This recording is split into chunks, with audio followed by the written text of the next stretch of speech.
3:30 হ'ল তেতিয়া দাদা এজন ল'ৰা কোনোবাই ফোন কৰিছে দাদা কৈছে বান্দাৰ সোমা বুলি ভাবিছিলোঁ আমি আৰু সোমাওঁতে দাদাই তাৰমানে হেৰি কৰিলে আহিলে আমাক কোৱা নাই তাৰপিছত আমাৰ ভতিজা এটাই মিগেনে আমাক ক'বলৈ গৈছে কৈছোঁ ভাৰতী বুঢ়াটোৰ গিল ভাঙি পেলাই চব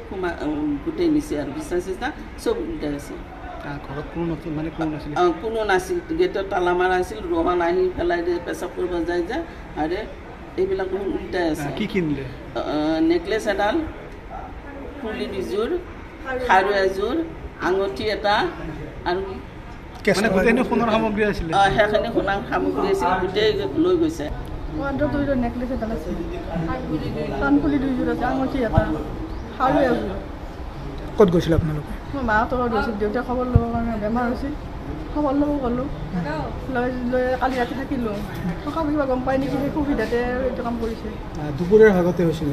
দুপৰীয়াৰ ভাগত হৈছে আপোনালোক ঘৰত নাছিল মই ঘৰত নাই